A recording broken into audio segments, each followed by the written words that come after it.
नमस्कार, मी बोलत आहे विश्वनिर्माता न्यूज रिपोर्टर वैभव श्रीगोंदा येथून। तहसील कार्यालयासमोरून राजेंद्र आबा यांनी उपोषण सुरुवात केलेली आहे। वार मंगळवार दिनांक 13/05/2025 रोजी लढाई हक्काच्या पाण्यासाठी असे या उपोषणाचे नाव आहे।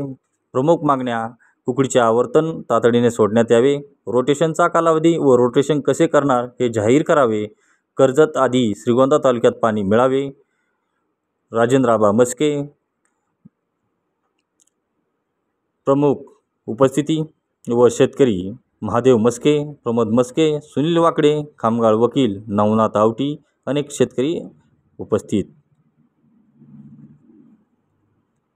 आम्ही आमच्या हक्काचे पाणी तहसील व कुकडी अभियंता यांना मागणी करत आहोत व वारंवार मागणी करून सुद्धा आवर्तन आम्हाला वेळेच्या आत मिळालेले नसून याच्यावरती तुम्ही लक्ष घालावे व आम्हाला आमच्या हक्काचे पाणी मिळावे असेही राजेंद्र आबासाहेब मस्के यांनी सांगितले। आणि उपस्थित शेतकऱ्यांची ही तळमळ आहे की आम्हाला आमच्या पिकाचे पाणी आम्हाला तुम्ही देण्यात यावे। पुन्हा उपोषण करायचं नाही, आंदोलन करायचं नाही।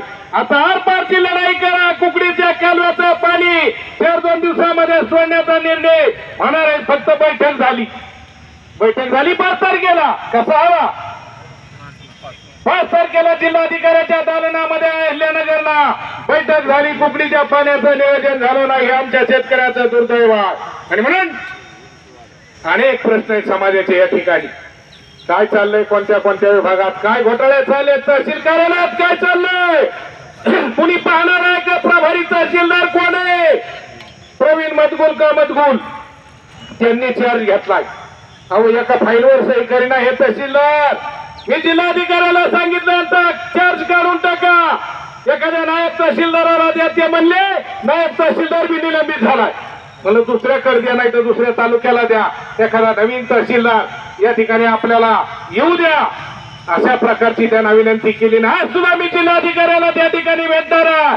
डॉक्टर पंकज आशिया साहेब त्यांना सांगणार आहे श्रीगोंदा तहसील कार्यालयातल्या व्यथा कशा आहेत। वाईट चाललेलं एकाही माणसाचं नागरिकाचं काम होत नाही। रेकॉर्ड रूम मध्ये त्या ठिकाणी पावतीचे पैसे दिले जात नाहीत अर्जाचे। अनेक व्यथा समाजाच्या सुरत भागात तेच गोंधळ चाललाय। मधल्या हालमध्ये तहसीलच्या तेच कारभार चाललाय। 2 कर्मचारी सत्तेच्या रजेवर पाठवलेत। का पाठवलेत याचा खुलासा तहसीलदारांनी केला पाहिजे। अरे माणसं ठेवलीच कशाला कर्मचारी म्हणून? आत यांनी काय चालवलंय? तहसीलदाराच्या दालनात राजेंद्र आबा एका कर्मचाऱ्यात बदलण्याचं काम झालं। मी साक्षीदार आहे त्याचा, मी खोटं बोलणार नाही। व्हिडिओ काढलेला आहे त्याचा मी। आणि म्हणून श्रीगोंदा तहसील कार्यालयात चाललेली बेबंदशाही थांबली पाहिजे। या मागणीसाठी सुद्धा आपल्याला उपोषण भविष्य काळामध्ये करावं लागेल। इकडे शेती सर्वेचा फदाना तोच झाला। अरे या तालुक्याला दाता नेता कुणी आहे का नाही? पुढारी तालुका रांडका झाला तुम्ही म्हणता असून आम्हाला कुकाचा धान्य आम्ही झालो तसे कारण असं घडतंय हे। आणि म्हणून सब रजिस्टर कार्यालयाची ही अवस्था, तिथला सस्पेंड झाला। अँटी करप्शन 15 का 5,000 किती पाप केलं।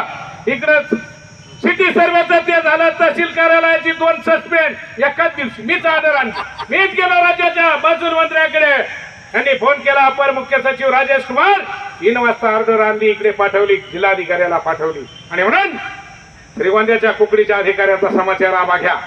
कोण आला? तो प्रवीण गोरपडे साहेब। त्याला इथं येऊ द्या दरबारात। आता त्याची गाय केली जाणार नाही। मागच्या वेळेचं रोटेशन आमचं गेलं। आमच्या शेतकऱ्यांच्या प्रपंचाचं वाळवंट करण्याचं काम या पापी अधिकाऱ्यांनी केलेला। आणि त्यांना पाठीशी घालणारे कोण आहे? ते बगल बच्चे, त्याचा सुद्धा बंदोबस्त झाला पाहिजे। 22 कोटीचं काम डिवाय महाराज 6 वेळा प्राणांतिक उपोषण कृष्णा खोऱ्याच्या महामंडळाच्या कार्यालयासमोर अनिल ठवाळांना, ढळगावच्या उपसरपंचांवर ठवाळा आम्ही केला बा, सारी मंजूर झाली। त्याचं काम आता सुरू करायचं। आणि म्हणून हे सगळे प्रश्न तालुक्याच्या सारा फदाना झालेला आहे। एकाही प्रशासकीय अधिकाऱ्यावर कुणाचा अंकुश राहिलेला नाही। खासदारांनी बैठक घेणं तिथं गरजेचं। या तहसील कार्यालयाच्या आवारात